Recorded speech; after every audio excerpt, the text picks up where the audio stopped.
Joy's story with Jack is absolutely incredible. I have never, in my experience, heard of a more unique story. Jack was born to Joy Blackburn and Roger Williams in Colorado Springs, Colorado.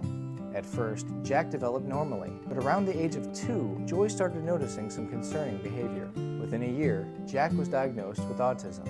For the first 9 years of his life, Jack remained in his personal, unique world, unable to communicate or completely process the three-dimensional world. He was considered functionally nonverbal. But when Joy introduced him to a video camera, it opened him up to understanding and language. Renee, Zachary, and I loaded up the car and headed down to the Springs to visit their family. When we arrived, we met Joy, Jack, and Jack's tutor, Gloria. The production crew showed Jack the equipment and cameras. While Renee and Zachary hung out, Joy and I sat down to talk about Jack's amazing story. 3 years old, diagnosis, 3 to 9. What was life like for him?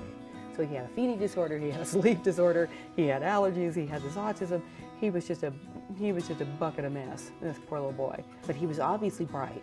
Because one of the things that was so interesting for me with Jack's language is that he could repeat an entire movie back to you verbatim. He had no problem getting that information in, and keeping it. Even though he wasn't verbally communicating, "Mom, I want juice." No. He was able to absorb a movie and just cough the whole thing right back. But he could not separate the movement from the word, from the music of the language. Now, 9 years old, nonverbal, you introduce him to a video camera. Yeah. And from what I understand, it changed his life. It changed his life. It changed his life. When I got my BlackBerry about a year ago, I gave him, I transferred the service from the cell phone to the BlackBerry, and I gave him a dead phone, but it still took video. And he took to it like a house on fire. And the first thing he did was he went down to the basement and he recreated a scene from Thomas the Tank Engine.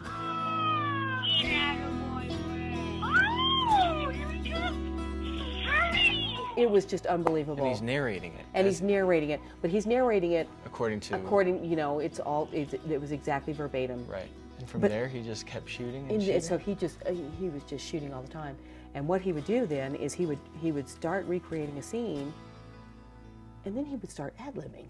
And the first time I heard him doing that, I thought I was just not listening right. It didn't make sense, but in a way it did. It was like all the words that would make sense, he had sort of gathered together and then just dumped them out. Okay. And there was no syntax, there was no structure, but it was all the right words.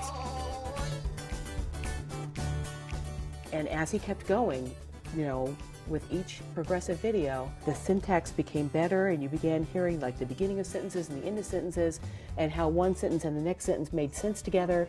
And it was he discovered for himself how to speak. Hey, Mom, say, Sean, let Mr. Bump out. Sean, let Mr. Bump out of jail. Tell me about that, because you had mentioned to me when we talked on the phone about what you thought was going on. 3D world, way too much to process. Yeah, way too much to process. And how did this video camera help? So what the camera seems to be doing for Jack is it's allowing him to pare out information. It allows him to just focus on one small piece of information at a time. I could call to him in his room and ask me to go to another room and go to Annalisa's room and get me the blue scissors and bring them downstairs. He would totally be able to do that now.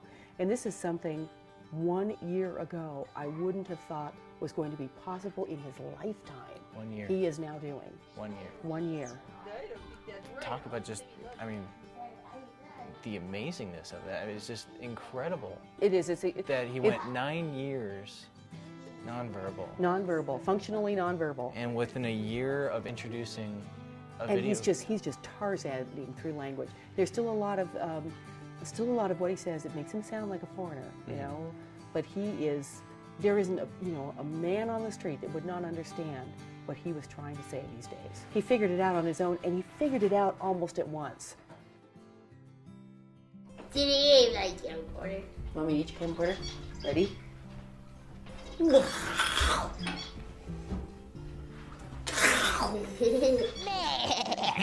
Bad goat. Bad goat.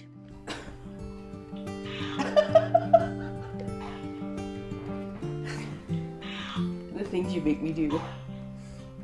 Are you the main star of a lot of his shots? The ones that he watches repeatedly are the ones where I look like an idiot.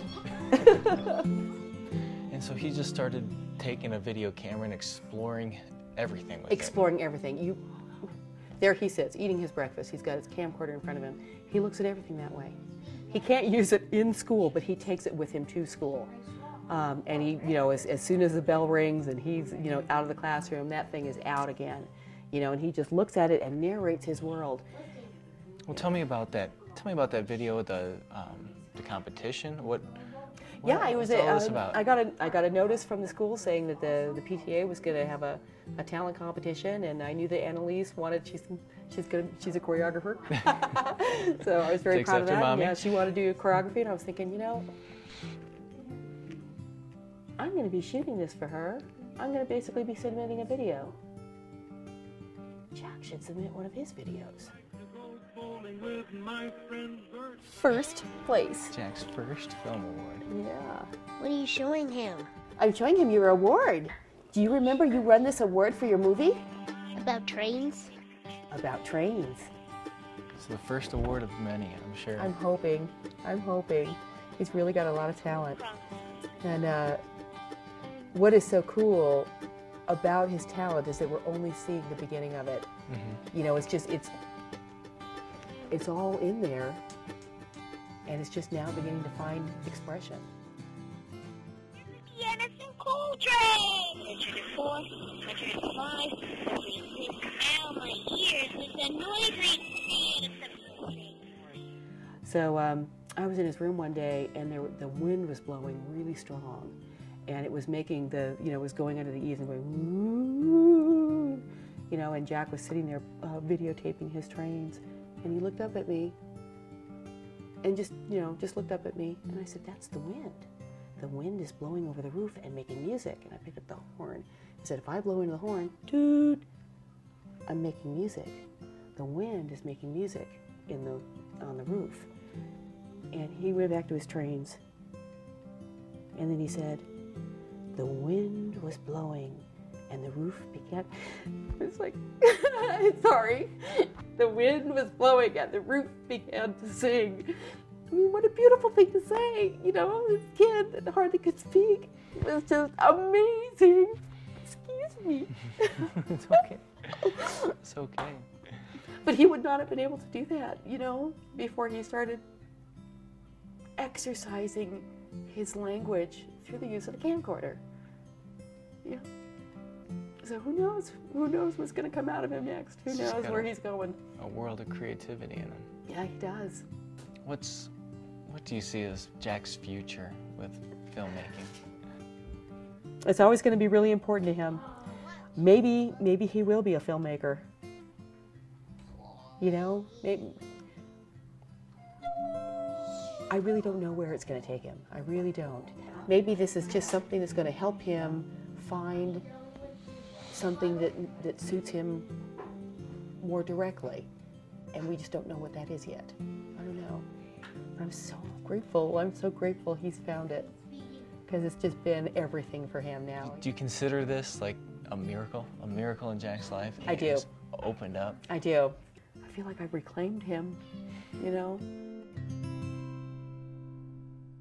It was so amazing to me that a simple video camera could transform this boy from being nonverbal to being communicative, understanding, and really dynamic in his creativity.